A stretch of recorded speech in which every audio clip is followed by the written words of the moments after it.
आइए ये खबर देखिए। भारतीय हथियारों का दुनिया भर में बज रहा है डंका। दुनिया भर में भारतीय हथियारों की मांग बढ़ गई है।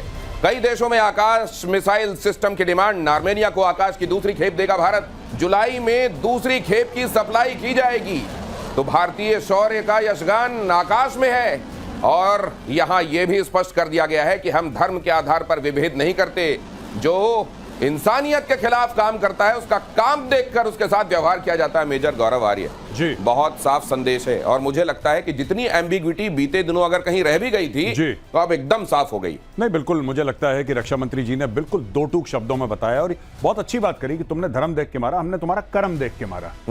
यानी कि वी टारगेटेड टेररिस्ट स्पेसिफिकली। हमने चुन चुन के सिर्फ आतंकियों को मारा है। हमारा कभी ये मतलब था नहीं और ना हमने किसी सिविलियन को हाथ लगाया। और फौज के ऊपर तभी हमने हाथ लगाया पाकिस्तान में जब उन्होंने हमारे ऊपर हमला करा, वरना हमारा शुरू से ही ये कभी मंशा नहीं थी कि हम पाकिस्तानी आर्मी को भी टारगेट करें। It was initially a purely anti terrorist operation. और जहां कहीं भी आपको यह दिखाई दिया है, आपको मैं न जाने कितने सबूत ये दे दूंगा कि पाकिस्तान बिल्कुल हमास वाली तर्ज पर पाकिस्तान की आर्मी सिविलियन ठिकानों से अपने मशीन्स को वहां पर रखती है, अपने तमाम वॉर वेपन्स को वहां पर रखती है और इस तरीके से ऑपरेट करती है कि अगर कोलैटरल डैमेज हो तो फिर दूसरों पर यह आरोप लगा सके कि देखिए ये तो मासूमों को भी नहीं छोड़ते। लेकिन अब ये दुनिया में एक्सपोज्ड हैं। पाकिस्तान के दोस्त अजरबैजान को सबक सिखाएगा आकाश। आकाश के संदर्भ में चर्चा हो रही तो जरा ये भी जान लीजिए।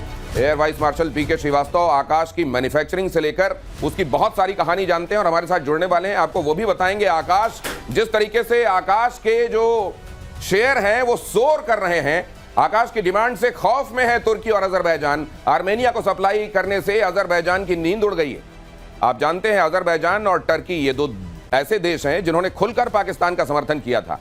और अब आर्मेनिया को, आप जानते हैं अजरबैजान और आर्मेनिया के बीच में लगातार संघर्ष चलता रहता है। और आर्मेनिया को आकाश मिलने से अजरबैजान और टर्की की टेंशन बढ़ी हुई है। आकाश के संदर्भ में चर्चा हो रही थी। श्रीवास्तव सर, आपका इंतजार हो रहा था बड़ी शिद्दत से कि आप जरा ये बताएं कि आकाश जब बना रहे थे आप लोग, जब ये कॉन्सेप्ट के तौर पर आपके सामने आया था, आपको लग रहा था कि बड़े बड़े एयर डिफेंस सिस्टम की छुट्टी करने वाला है? आपने जो कहा ना, आजकल आकाश का नाम आयरन डोम 2 करके चल रहा है। तो जब हम लोग बना रहे थे और इसके हम परीक्षण कर रहे थे और इसको हम टेस्ट कर रहे थे तो हमारे पास, हम ये कहते हैं, बैटल हार्डेंड वेपन सिस्टम की कोई हमारे साथ वो नहीं थी, क्योंकि किसी बैटल फील्ड में इस्तेमाल नहीं हुआ था। तो सचमुच में आपको बता रहे हैं, जब ये आकाश चला, हम तो रिटायर हुए इतने साल हो गए, हमने इसको देखा, इसकी क्षमता को देख करके हमें एक तरीके की जो खुशी हुई है, जो गर्व हुआ है। दिनेश, मैं आपके ये जो चैनल है और आपके जो व्यूअर्स हैं उनके माध्यम से शेयर करना चाहता हूं कि is the greatest thing which has happened to our country. तो पीके श्रीवास्तव साहब को वैसा लग रहा है कि जैसे किसी बच्चे को उन्होंने पढ़ाया हो, वो टॉपर निकल गया हो और अब कोई बहुत बड़ा अधिकारी बन गया। बहुत बड़ा आयरन डोम 2 की मिसाइल जिसको दी जा रही है, आयरन डोम 2, ये असल में स्टील डोम साबित हुआ है। आयरन से भी एक कदम आगे बढ़कर आकाश मिसाइल सिस्टम बनाने वाली कंपनी का शेयर रॉकेट बन गया है। ये खबर देखिए जरा। भारत डायनेमिक्स लिमिटेड बनाती है आकाश मिसाइल सिस्टम।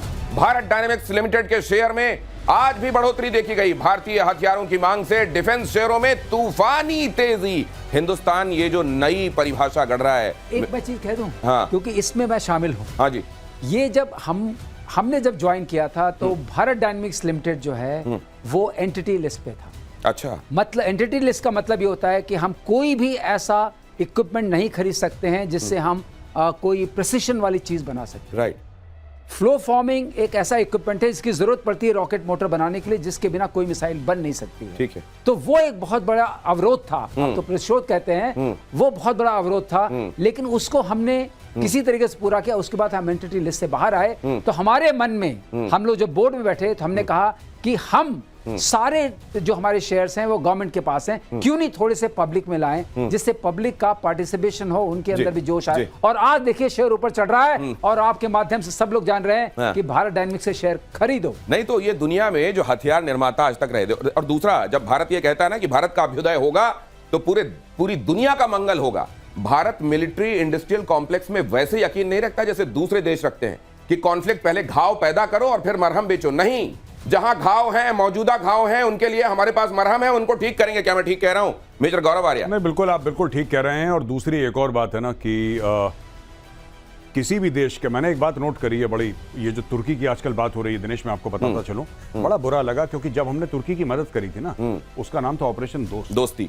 अब सोच लीजिए, आपने उनके सामने दोस्ती का हाथ बढ़ाया और आपको नहीं पता था वो हाथ नहीं है, वो सांप है, वो डस लेगा। आज की तारीख में वही यू सी, मैंने वो इमेजेस देखी आज दोबारा जाके। ये ऑपरेशन लॉन्च करा इंडियन आर्मी ने, सबसे पहले भारतीय सेना वहां पे पहुंची, नेवी एयरफोर्स का पूरा, और वहां पे जाके हम लोगों को मलबे से निकाला।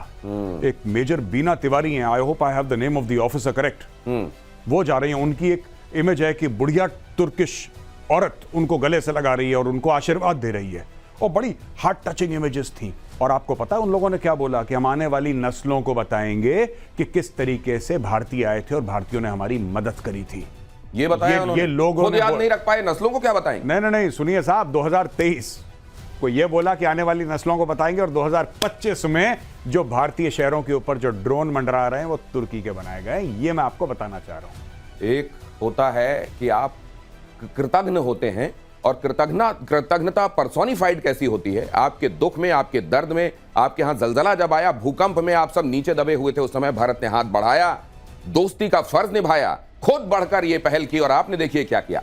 ऑपरेशन सिंदूर में मेक इन इंडिया के हथियारों की धाक, पाकिस्तानी ड्रोन्स को आकाश ने चटाई धूल। ये खबर देखिए, दुनिया का बेहतरीन एयर डिफेंस सिस्टम बनकर उभरा है आकाश। क्या है खासियत इसमें? जब तमाम दूसरों की बात की जाती है, इसकी एक वो यूएसपी क्या है जिसकी वजह से आकाश आकाश है?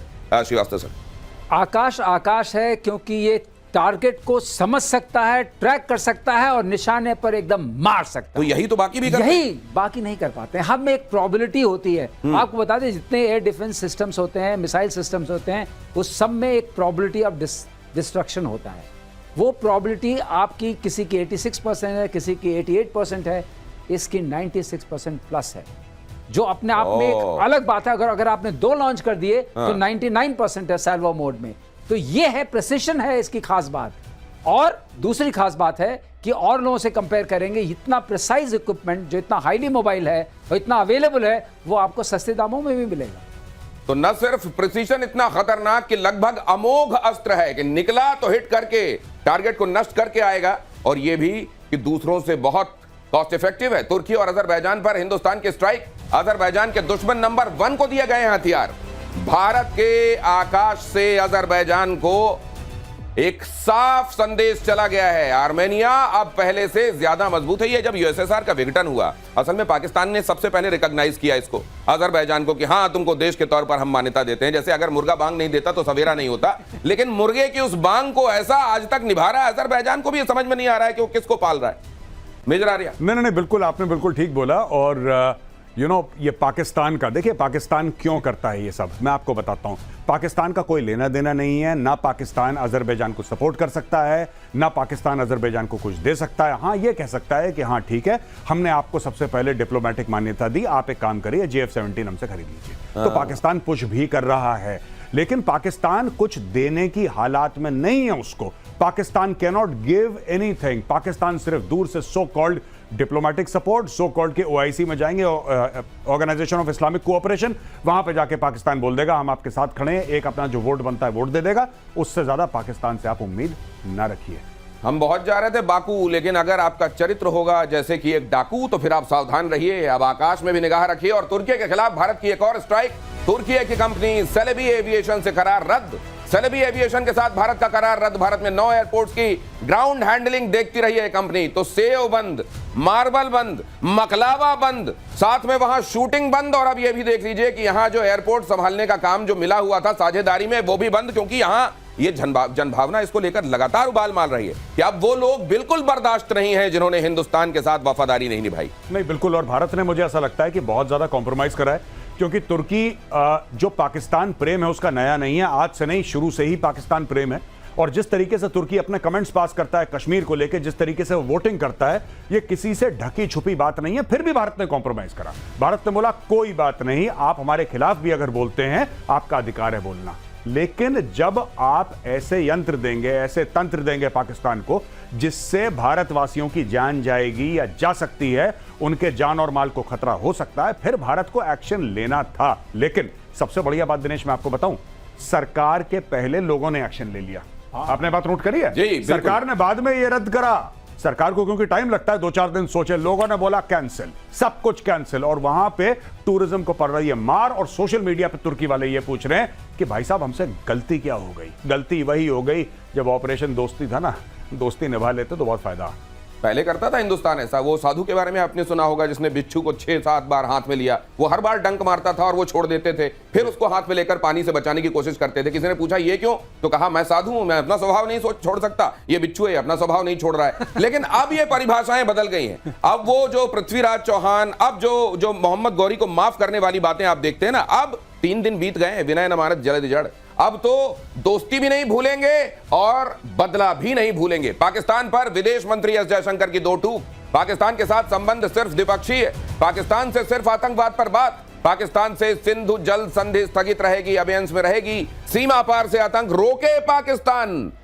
ये भी एक उनके लिए ऐसा हो गया है, हर दिन का हो गया ये रोना। समझिए, एक तो होता है किसी दिन आपने आके किसी साल भर में 1 आध दिन आके आपने 2-3 चपत मार दी और चले गए। एक हर दिन पता नहीं है कि आज सूखा रहेगा, आज पानी आएगा कि बाढ़ आ जाएगी, ये नहीं मालूम है। और ऐसी स्थिति में जीना पाकिस्तान के लिए बहुत बहुत दुश्वार है। ये कितना मुश्किल है, ये मेजर गौरव आर्य आपको बताएंगे। नहीं, एक और चीज, अब पाकिस्तान में जो असली डिलेमा है पाकिस्तान में, जिसमें वो पड़ गए हैं कि भैया एक दिन ठीक है, सोमवार के दिन पियोगे, बुधवार के दिन दोगे, फिर उसके बाद सैटरडे को पियोगे। ये हो गया है आप दोनों काम नहीं कर सकते पाकिस्तान में साहब। जिस दिन मोदी जी ने रोक दिया उस दिन रोक दिया, जिस दिन छोड़ दिया उस दिन धो लिया, फिर मोदी जी ने रोक दिया फिर छोड़ दिया। तो ये चल रहा है पाकिस्तान में, अब रोक रहे हैं छोड़ रहे हैं पानी। तो जब तक उनको गर्मी लगती है पंखा गायब हो जाता है, और जब तक ठंड लगने वाली होती है कंबल छीन लिया जाता है, और ये जारी रहेगा। भारत पाकिस्तान में सीज फायर वाले बयान से पलटे ट्रंप। एक और देखिए, ट्रंप पता नहीं, मुझे लग रहा है कि ट्रंप को भी इस समय उन्होंने भी एक रिकॉर्ड कायम करने का सोच लिया है। ऐसे बयान दूंगा मैं, और शायद हो सकता है भाई साहब, आज की दुनिया जो है अनप्रिडिक्टेबिलिटी को सलाम करती है, कब कौन क्या कर दे। ऐसे लोग जो होते हैं ना, उनको आप देख लीजिए। नॉर्थ कोरिया समझ में नहीं आता, दुनिया हमेशा सहमी रहती है। ट्रंप कभी समझ में नहीं आते कि जो कहा है उस पर टिकेंगे कि नहीं, उनकी भी ये वैल्यू बन गई है। अपने बयान से पलट गए हैं एक बार फिर से। कतर में अमेरिकी राष्ट्रपति ट्रंप का बयान, मैंने भारत पाक के बीच में मध्यस्थता नहीं कराई, सिर्फ तनाव सुलझाने में मदद की थी। सुन लीजिए।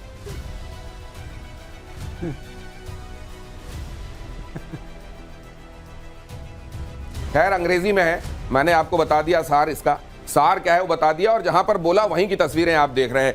ये मुझे लगता है कि ये ट्रंप जो है, ये इनको याद किया जाएगा। ये लेगेसी कहते हैं ना कि आप उस मोड में आ जाएं कि फिर आप लेगेसी की चिंता करके, मुझको लगता है ये वो लेगेसी छोड़ने वाले हैं कि जिसको दुनिया कभी समझ ना पाई, वो थे ट्रंप। भाई साहब, एक होता है यू टर्न, एक होता है शार्प वी टर्न, इस भाई का ओ टर्न है।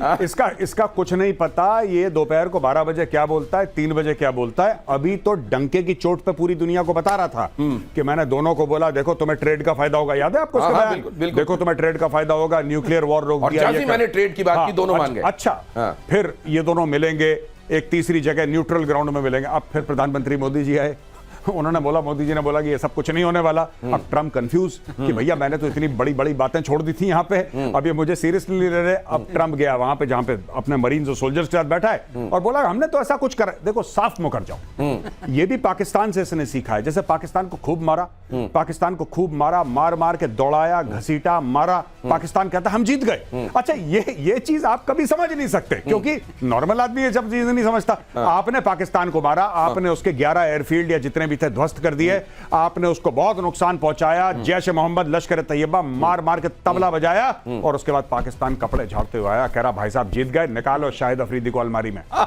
अलमारी में है वो, निकालो उसको अंदर, उसको बैठाओ गाड़ी के अंदर, झंडा पकड़ाओ पाकिस्तान का, झंडा लहराएगा, बोलेगा हम जीत गए जीत गए जीत गए, रिपीट करो सब जीत गए। सब